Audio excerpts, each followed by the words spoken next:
Hi, we've decided to come camping for a few days. A place called Kaleo or Kaleo, I'm not quite sure how to pronounce it. Guest farm. It's out in the Koue Bokkeveld region of the Western Cape, which is a lovely area. It's basically the southern Cederberg.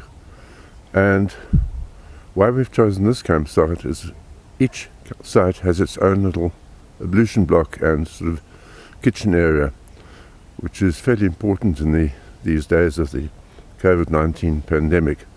You're not sharing ablution facilities with anybody else, and everything's sterilized and clean before you arrive. And the weather, as you can see, is absolutely perfect, not a breath of wind. And because of the elevation here, it's 1,000 meters above sea level, it's slightly cooler than Cape Town, so we won't be experiencing the sort of 30 plus degrees temperatures of Cape Town at the moment.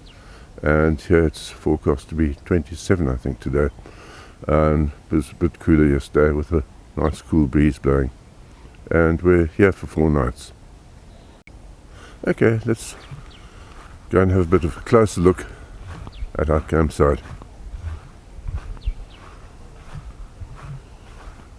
As you see, we get morning shade from the ablution blocks, and the tree on the left here gives us nice shade in the afternoon, and we're nicely set up here.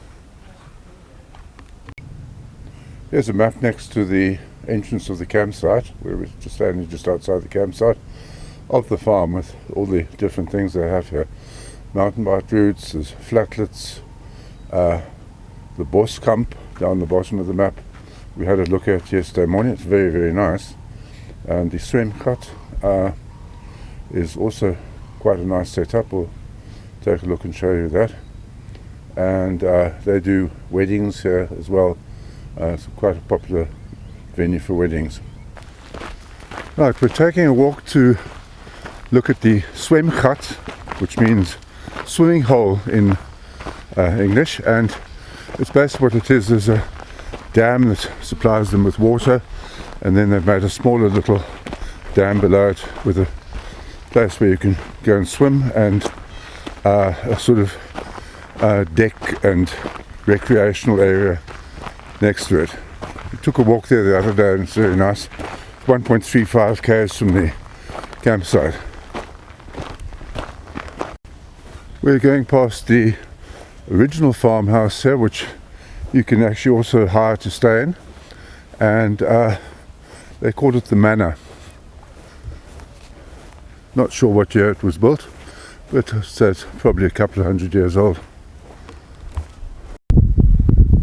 We've just climbed up a quite steep, short little hill, and here's the original water pump that they used to take water from the dam.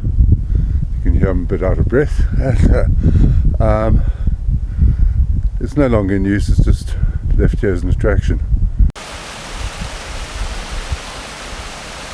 This is the Swimcut or swimming hole, and you can hear the water coming down from the larger dam up above. And I've looked on Google Maps, there's even a bigger dam further back. And the water gets its characteristic dark colour from the fynbos vegetation that it flows through to get here. Picks up probably certain chemicals or whatever in it, but it's quite safe to drink and fine. It's typical of the area. This is the picnic area that I took the last shot from, just above the Swimcut. This is the Bush Camp or Busk Camp, and nice amount of shade, nice green grass, and in the middle there's a very small little ablution block. I can see 2 electrical plugs on it, wash up area. On the left hand side of it there's a sort of open shower, and round the back there are 3 separate toilets. We're walking along one of the mountain bike trails that goes through a poplar forest, and there are 3 trails of varying distances on the farm. I think the longest one is 40 kilometers long. We're walking past the self-catering cottages now, and they look very nice. And this is the view from the lawn in front of the cottages, looking back to the way we came. On the left now, where those trees are, is the campsite. Right, we're back at the campsite now, so I thought I'd just come and show you some of the other sites.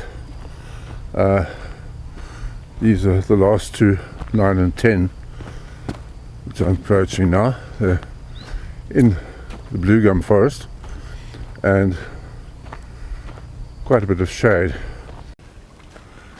And here's the chapel that they use for weddings here.